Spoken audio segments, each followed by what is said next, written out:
बच्चों आज हम लोग पढ़ेंगे class 9th chapter 1 number system की फिफ्थ एक्सरसाइज। फिफ्थ एक्सरसाइज का पहला क्वेश्चन दिया हुआ है, कह रहे हैं classify the following numbers are rational और इरेशनल। इसमें देखना है कि कौन सा नंबर रेशनल नंबर है और कौन सा इरेशनल नंबर है। तो फर्स्ट इसका दिया है 2 माइनस अंडर रूट 5। देखते हैं इस क्वेश्चन को। क्वेश्चन है हमारा फर्स्ट है 2 माइनस अंडर रूट 5। कह रहे हैं ये रेशनल है या इरेशनल है। तो बच्चों एक चीज़ ध्यान रखना कि ये रूट वाली जो वैल्यूज होती हैं, जैसे अंडर रूट 2 है, अंडर रूट 3 है, अंडर रूट 5 है, अंडर रूट 7 है, ये सारे नंबर क्या होते हैं, ये इरेशनल नंबर होते हैं। ठीक है, ये सारे नंबर क्या है, इरेशनल हैं। और जब बच्चों ये सारे नंबर इरेशनल नंबर हैं तो इनके साथ में कोई भी चीज़ अगर ऐड हो रही है या सब्ट्रैक्ट हो रही है या मल्टीप्लाई हो रही है तो वो क्या हो जाएंगे हमारे, वो इरेशनल नंबर ही हो जाएंगे। हाँ, अगर अंडर रूट 5 के साथ में हम अंडर रूट 5 को मल्टीप्लाई करेंगे तब तो 5 आ जाएगा और ये एक रेशनल नंबर है। लेकिन अंडर रूट 5 के साथ में अगर इसके अलावा अंडर रूट 2 या अंडर रूट 3 कर देंगे तो वो हमारे इरेशनल नंबर ही रहेंगे। ठीक है, तो इस तरीके से ये हमारा कौन सा नंबर हो जाएगा, ये हमारा इरेशनल नंबर हो जाएगा। इसके बाद में सेकेंड पार्ट इसका दिया हुआ है 3 प्लस अंडर रूट 23, ये एक ब्रैकेट में है और दूसरे दिया हुआ है अंडर रूट 23, इस तरीके से दिया हुआ है। तो बच्चों देखो ये ब्रैकेट में वैल्यू दी है, अगर इस ब्रैकेट को ओपन कर दें तो हमें मिलेगा 3 प्लस अंडर रूट 23 और माइनस अंडर रूट 23। ये देखो निगेटिव की वैल्यू ये पॉजिटिव वैल्यू आपस में सब्ट्रैक्ट हो जाएंगे तो मिलेगा क्या, 3 को हम 3/1 भी लिख सकते हैं। तो ये बच्चों क्या है, ये एक रेशनल नंबर है, रेशनल नंबर। इसके बाद थर्ड क्वेश्चन दिया हुआ है, इसका थर्ड क्वेश्चन है 2 अंडर रूट 7 अपॉन में है 7 अंडर रूट 7। तो बच्चों अगर इस क्वेश्चन में देखा जाए तो अंडर रूट 7 और अंडर रूट 7 क्या हो रहे हैं, डिवाइड हो रहे हैं। मिल क्या रहा है 2/7, जो कि क्या है, एक रेशनल नंबर है। 2/7 क्या दिख रहा है, रेशनल नंबर, क्योंकि ये हम P/Q की फॉर्म में लिखा हुआ है तो ये रेशनल नंबर हो जाएगा। इसके बाद में फोर्थ क्वेश्चन दिया हुआ है 1 अंडर रूट 2। अगर इस रूट 2 को हमें ऊपर ले जाना हो तो हम क्या करेंगे, अंडर रूट 2 से नीचे और अंडर रूट 2 से ऊपर मल्टीप्लाई कर देंगे। क्या मिलेगा, अंडर रूट 2 अपॉन में सिर्फ यहाँ पर 2 मिल जाएगा। बच्चों मैंने क्या बोला था कि रूट 2, रूट 3, रूट 5 और रूट 7 या रूट आगे 11, तो वो सारे क्या है, इरेशनल नंबर है। तो यहाँ पर दिख रहा है ना कि ऊपर अंडर रूट 2 है, अगर इसको इस तरीके से लिख ले कि अंडर रूट 2 इंटू 1/2, तब भी ये अंडर रूट 2 यहाँ फंस रहा है ना, तो ये क्या है, एक इरेशनल नंबर। तो पूरा नंबर हमारा क्या हो जाएगा, इरेशनल नंबर। ठीक है, इसके बाद में दिया है फिफ्थ क्वेश्चन है, कह रहे हैं 2 पाई। बच्चों पाई जो ये दिया हुआ है ना, पाई एक इरेशनल नंबर है। अगर उसके साथ कुछ भी हम मल्टीप्लाई कर देंगे, 2 हो या 5 हो या 100 हो, कुछ भी मल्टीप्लाई कर देंगे तो वो हमारा इरेशनल नंबर ही रहेगा, रेशनल नहीं हो जाएगा। तो इसे भी लिख देंगे इरेशनल नंबर। तो इस तरीके से ये पहला क्वेश्चन कंप्लीट हो जाएगा। इसके बाद सेकंड क्वेश्चन दिया हुआ है, कह रहे हैं simplify each of the following expression. क्या एक्सप्रेशन दिए हुए हैं, पहला है 3 प्लस अंडर रूट 3 ब्रैकेट में 2 प्लस अंडर रूट 2। कुछ नहीं करना बच्चों, बस इन्हें सॉल्व करना है। देखते हैं कैसे सॉल्व करेंगे। तो पहला क्वेश्चन है 3 plus under root 3 plus under root 3 एक ब्रैकेट में है और दूसरे ब्रैकेट में है 2 प्लस अंडर रूट 2। कुछ नहीं करना, बस इनको क्या कर देना है, मल्टीप्लाई कर देना है। तो सबसे पहले बच्चों हम क्या करेंगे, सबसे पहले इस 3 से इस 2 को मल्टीप्लाई करेंगे, फिर इस 3 से इस अंडर रूट 2 को मल्टीप्लाई करेंगे, उसके बाद में इस अंडर रूट 3 से इस 2 को मल्टीप्लाई करेंगे और उसके बाद में इस अंडर रूट 2 से मल्टीप्लाई करेंगे। तो 3 से जब 2 को मल्टीप्लाई करेंगे तो क्या मिलेगा, 6 प्लस 3 से जब इस अंडर रूट 2 को मल्टीप्लाई करेंगे तो मिलेगा 3 अंडर रूट 2 प्लस इस √3 से इस 2 को मल्टीप्लाई करेंगे तो 2√3, और उसके बाद में ये अंडर रूट और ये अंडर रूट मल्टीप्लाई होके अंडर रूट और 3 और 2 मल्टीप्लाई होके 6 मिल जाएगा। अब देखो यहाँ क्या मिल रहा है 6 प्लस, अब ये वैल्यू और ये वैल्यू दोनों डिफरेंट है, तो हम क्या करेंगे इस अंडर रूट ऐसे ही इस वैल्यू को लिख देते हैं 3√2 प्लस 2√3 प्लस √6, यही हमारा आंसर। इसके बाद इसका सेकेंड पार्ट है, वो क्वेश्चन दिया है, कह रहे हैं 3 प्लस √3 और दूसरे ब्रैकेट में है 3 माइनस √3। बच्चों आप लोगों ने पढ़ा होगा एक फॉर्मूला कि a प्लस बी और a माइनस बी क्या होता है, ये होता है a² माइनस b²। तो बच्चों a की जगह पर क्या दिख रहा है 3 दिख रहा है, और b की जगह पर क्या है √3। उसी तरीके से इसमें भी a की जगह 3, b की जगह √3। तो हम लिख सकते हैं इसको 3 प्लस √3 दूसरे ब्रैकेट में 3 माइनस √3 इक्वल्स टू a की जगह पर क्या है 3 है ना, a की जगह पर क्या है 3 है, a की जगह पर 3 है तो 3 का स्क्वायर इधर हो जाएगा, माइनस b की जगह पर क्या है √3 तो √3 का स्क्वायर। 3 का स्क्वायर कितना होता है 9, माइनस अंडर रूट लगा हुआ है ऊपर स्क्वायर है तो रूट हट जाएगा, मिलेगा क्या सिर्फ 3, और 9 से 3 अगर सब्ट्रैक्ट करेंगे तो कितना मिल जाएगा 6, यही हमारा आंसर। इसके बाद थर्ड पार्ट दिया हुआ है, थर्ड पार्ट है √5 प्लस √2 का होल स्क्वायर। तो बच्चों इसमें देखो a प्लस बी का अगर होल स्क्वायर आप लोगों ने पढ़ा होगा तो इस क्वेश्चन को आसानी से कर लेंगे। तो a प्लस बी का होल स्क्वायर होता है बच्चों a² plus b² plus 2ab। ठीक है, a की प्लेस पर कौन सी वैल्यू है √5, b की प्लेस पर कौन सी वैल्यू है √2। तो हम क्या करेंगे देखो इस फॉर्मूले में ये वैल्यू पुट करेंगे तो √5 प्लस √2 का whole square equals to a की प्लेस पर क्या है √5 तो √5 का स्क्वायर प्लस b की प्लेस पर √2 तो √2 का स्क्वायर प्लस 2 इंटू a की प्लेस पर √5 है और b की प्लेस पर, एक मिनट, a की प्लेस पर √5 और b की प्लेस पर √2 है। ठीक है, क्या मिल गया हमें √5 का स्क्वायर सिर्फ 5 हो जाएगा, √2 का स्क्वायर सिर्फ 2 हो जाएगा, और प्लस यहाँ क्या मिलेगा 2 बाहर है, √5 और √2 मल्टीप्लाई होंगे तो हमें मिल जाएगा √10। ठीक है, यहाँ पर क्या हो गया 5 to 7 प्लस 2 √10, यही हमारा आंसर। इसका आंसर √5 प्लस √2 का होल स्क्वायर का। ठीक है, तो इस तरीके से ये क्वेश्चन भी कंप्लीट हो जाएगा। इसके बाद इसका फोर्थ पार्ट दिया हुआ है, फोर्थ पार्ट है √5 माइनस √2 और दूसरे ब्रैकेट में √5 प्लस √2। सेम अभी जैसा एक क्वेश्चन हमने सेकंड वाला किया था उसी टाइप का ये भी क्वेश्चन है।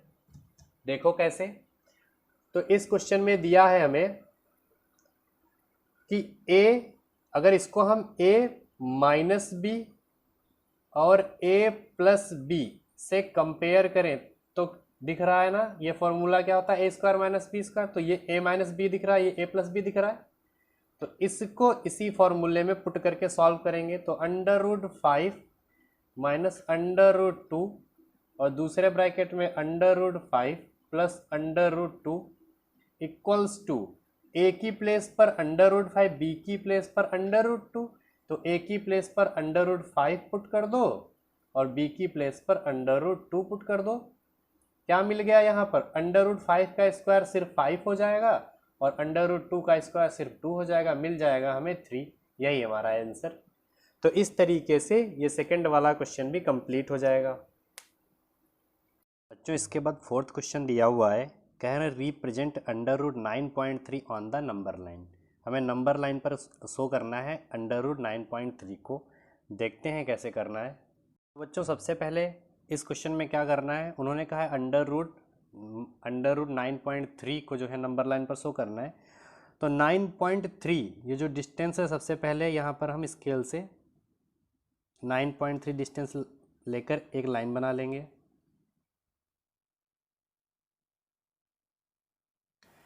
और इसके बाद में क्या करेंगे, जहाँ पर ये एंड पॉइंट दिख रहा है इसके आगे 1 सेंटीमीटर और लाइन अलग से ड्रॉ कर लेंगे।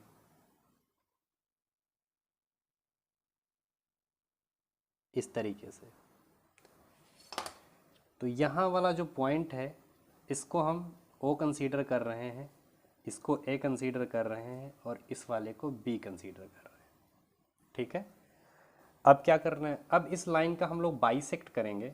बाइसेक्ट कैसे करना होता है बच्चों, देखो यहाँ पर रखकर हाफ से ज़्यादा डिस्टेंस लेकर, हाफ से ज़्यादा डिस्टेंस लेंगे और एक आर्क ऊपर लगाएंगे और एक आर्क नीचे लगाएंगे।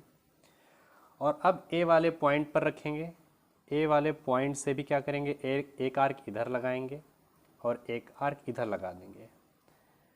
अब क्या करना है, इन आर्क को आपस में हम ज्वाइन कर देंगे।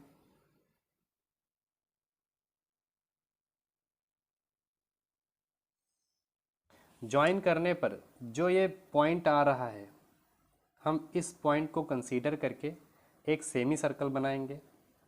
तो इस पर हम कंपास रखेंगे। अब क्या करना है, सेमी सर्कल बनाना है तो हम क्या करेंगे, ए पर रख के एक सेमी सर्कल बना देंगे इस तरीके से। ठीक है, ये सब करने के बाद में अब ये जो ओ पॉइंट हमने कंसीडर किया था, इस ओ पॉइंट पर हम परपेंडिकुलर ड्रॉ करेंगे। कैसे ड्रॉ करेंगे, तो सबसे पहले कंपास को लेकर एक यहाँ पर आर्क लगाएंगे। आर्क लगाने के बाद में ये जो पॉइंट दिख रहा है इससे एक कट यहाँ पर करेंगे और इसी से एक कट और करेंगे यहाँ पर। ठीक है, और इसी डिस्टेंस को लेकर एक कट ऊपर भी लगा देंगे। अब ये जो कर्व आया है, ये जो आर्क आई है, कर्व नहीं आर्क आई है, तो इस इस आर्क को इस पॉइंट पर रख के कंपास को कट कर देंगे कुछ इस तरीके से। जहाँ पर भी ये कट हो रहा है यही हमारा 90 डिग्री है। तो इस तरीके से इस लाइन को भी मैच कर लेंगे। ठीक है, अब ये जो लाइन दिख रही है ना बच्चों, यहाँ से लेकर ये लाइन यहाँ तक ये जो दिख रही है ना, यही हमारी 9.3 की वैल्यू है, √9.3 की वैल्यू है। ठीक है, लेकिन हमें ना इस लाइन को किस पर शो करना है, नंबर लाइन पर शो करना है। तो ऐसा करते हैं, ये जो लाइन सीधी हमें दिख रही थी, इस लाइन को थोड़ा सा आगे और बढ़ा लेते हैं। इस लाइन को थोड़ा सा और बढ़ा लेंगे आगे। ठीक है, इस तरीके से। और उसके बाद में इसको मेजर कर लेंगे, जो इसके सेंटीमीटर के पार्ट हैं, जैसे 0 से 1 तक यहाँ पर है। ठीक है, 2 यहाँ पर है, 3 यहाँ पर है, 4 यहाँ पर है। तो इस तरीके से इनको लिख लेंगे। यहाँ पर 0 हमारा था, ये तो O पॉइंट था, ये 0 है, ये 1 है, ये 2 है, ये 3 है और ये 4 है। तो अब क्या करना है, हमें √9.3 कहाँ शो करना है, नंबर लाइन पर शो करना है। तो ये वैल्यू जो आई है, ये जो वैल्यू हमें दिख रही है, परपेंडिकुलर जो डाला है हमने, ये 9.3 ही है। तो अब इस लाइन के डिस्टेंस को मेजर कर लेंगे कुछ इस तरीके से। और मेजर करने के बाद में यही डिस्टेंस धीरे धीरे कट करते हुए नीचे आएंगे हम लोग, और जहाँ पर ये नंबर लाइन को कट कर रहा है यही हमारा पॉइंट क्या होगा, ये जो पॉइंट दिया है यही पॉइंट है हमारा √9.3। ठीक है, तो ये जो डिस्टेंस दिख रही है यहाँ से 0 से लेकर 3 के कुछ आगे, थोड़ा सा आगे, ये पूरी डिस्टेंस क्या है, √9.3 की डिस्टेंस है। तो इस तरीके से हम √9.3 को नंबर लाइन पर शो कर लेंगे। तो इस तरीके से 4th क्वेश्चन भी कंप्लीट हो जाएगा। इसके बाद बच्चों 5th क्वेश्चन दिया हुआ है, क्या rationalise the denominators of the following. क्या करना है, रेशनलाइज करना है। हमें इन्हें सॉल्व करना किस तरीके से है अभी देखते हैं। तो फर्स्ट क्वेश्चन है हमारा 1/√7। ठीक है, इन्हें सॉल्व करते हैं। फर्स्ट क्वेश्चन है हमारा 1/√7। ठीक है, देखते हैं कैसे होगा। इन क्वेश्चंस को सॉल्व करने के लिए बच्चों कुछ भी नहीं करना। जैसे दिया है 1/√7, तो हम क्या करेंगे 1/√7 में इसके डिनोमिनेटर में और न्यूमरेटर में जो वैल्यू दी है मल्टीप्लाई कर देंगे। हमने क्या किया, डिनोमिनेटर और न्यूमरेटर में मल्टीप्लाई कर दिया, तो हमें मिला क्या, ऊपर 1 से मल्टीप्लाई होकर √7 ही मिल जाएगा, नीचे रूट और रूट ये मल्टीप्लाई होकर सिर्फ क्या मिलेगा, यहाँ पर 7 मिलेगा। तो बच्चों यही हमारा आंसर हो जाएगा। ठीक है, इसका सेकंड क्वेश्चन है। सेकंड क्वेश्चन में बोला गया है 1/√7 माइनस √6। ठीक है, इसको कैसे करेंगे, देखो इसमें ना निगेटिव वैल्यू दिख रही है, तो हम मल्टीप्लाई करेंगे, इसमें मल्टीप्लाई करेंगे कौन सी वैल्यू, पॉजिटिव वैल्यू से। जैसे √7 माइनस √6 है यहाँ पर। ठीक है, तो हम इसमें मल्टीप्लाई करेंगे √7 प्लस √6 से। ठीक है, इसी तरीके से डिनोमिनेटर में किया और हम अब न्यूमरेटर में भी यही चीज़ करेंगे √6। अब क्या होगा, देखो ये वैल्यू 1 से मल्टीप्लाई होगी तो हमें मिलेगा √7 प्लस √6 ही मिल जाएगा। और लेकिन नीचे क्या मिलेगा, नीचे देखो दिख रहा है a+b एंड a-b, और हम लोगों ने पढ़ा है कि a+b और a-b क्या होता है, a² माइनस b²। a की जगह पर √7 दिख रहा है तो a का स्क्वायर, माइनस b की जगह √6 दिख रहा है तो b का स्क्वायर। तो इस तरीके से इसको सॉल्व करेंगे। आगे देखते हैं क्या मिलेगा, √7 प्लस √6। अब देखो √7 का स्क्वायर 7 ही रहेगा, √6 का स्क्वायर 6 ही रहेगा। क्या मिल गया, √7 प्लस √6 अपॉन में 7 से 6 गया 1, यही हमारा आंसर हो जाएगा। ठीक है, इसके बाद इसका थर्ड पार्ट दिया हुआ है। थर्ड पार्ट है हमारा 1/√5 प्लस √2। अब देखो बच्चों इसमें पॉजिटिव वैल्यू है तो हम क्या करेंगे, निगेटिव वैल्यू से मल्टीप्लाई करेंगे। क्या करना है, जैसे ये हमारा क्वेश्चन है √5 प्लस √2, तो इसमें मल्टीप्लाई कर दो डिनोमिनेटर में √5 माइनस √2 से, और न्यूमरेटर में भी इसी वैल्यू से मल्टीप्लाई कर दो। जब हमने मल्टीप्लाई किया तो ये वैल्यू 1 से मल्टीप्लाई होगी तो √5 और √2 ही मिलेगा। लेकिन नीचे क्या मिलेगा, देखो a+b एंड a-b दिख रहा है, तो a² मतलब √5 का स्क्वायर और b² मतलब √2 का स्क्वायर। क्या मिल गया, ऊपर मिला √5 √2 और नीचे मिल जाएगा, देखो √5 का स्क्वायर 5 होगा, √2 का स्क्वायर 2 होगा। यहाँ पर मिल जाएगा √5 माइनस √2 और नीचे 5 से 2 गया तो 3, यही हमारा आंसर, यही हमारा फाइनल आंसर हो जाएगा। ठीक है, तो इस तरीके से थर्ड वाला पार्ट भी हो जाएगा। इसके बाद इसका लास्ट क्वेश्चन फोर्थ है 1/√7 माइनस 2। ठीक है, देखते हैं इस क्वेश्चन को कैसे करेंगे। देखो अगर पॉजिटिव वैल्यू होती थी तो हम क्या करते थे, निगेटिव वैल्यू से डिनोमिनेटर और न्यूमरेटर में मल्टीप्लाई करते थे। लेकिन यहाँ पर देखो √7 माइनस 2 दिया है तो इसमें निगेटिव वैल्यू है, तो हम क्या करेंगे, पॉजिटिव वैल्यू से मल्टीप्लाई करेंगे। जैसे √7 माइनस 2 है तो हम मल्टीप्लाई करेंगे √7 प्लस 2 से। ठीक है, ये डिनोमिनेटर में हमने किया तो हमें न्यूमरेटर में भी यही चेंज करना पड़ेगा। ठीक है, अगर न्यूमरेटर में ये चेंज नहीं करेंगे तो वो क्वेश्चन हमारा गलत हो जाएगा। ऐसे क्या दिख रहा है कि ये वैल्यू और ये वैल्यू आपस में कट के यही तो मिलेगा, इसीलिए डिनोमिनेटर और न्यूमरेटर दोनों में क्या करते हैं, हम सेम मल्टीप्लाई करते हैं। अब देखो ये चीज़ 1 से मल्टीप्लाई होके क्या मिलेगी, √7 प्लस 2 ही मिलेगा। नीचे क्या मिलेगा, a-b दिख रहा है, इधर a+b दिख रहा है ना, तो a² मतलब √7 का स्क्वायर और माइनस b² मतलब 2 का स्क्वायर। अब क्या मिल गया, √7 प्लस 2 और नीचे √7 है ना, उसका स्क्वायर है, तो स्क्वायर है तो रूट हट जाएगा, सिर्फ बचेगा क्या, 7 और माइनस 2। अब देखो इसमें क्या दिख रहा है कि √7 प्लस 2 और नीचे अगर सब्ट्रैक्ट कर दे तो मिलेगा 5, यही हमारा आंसर हो जाएगा। तो इस तरीके से ये एक्सरसाइज भी यहाँ पर कंप्लीट हो जाती है।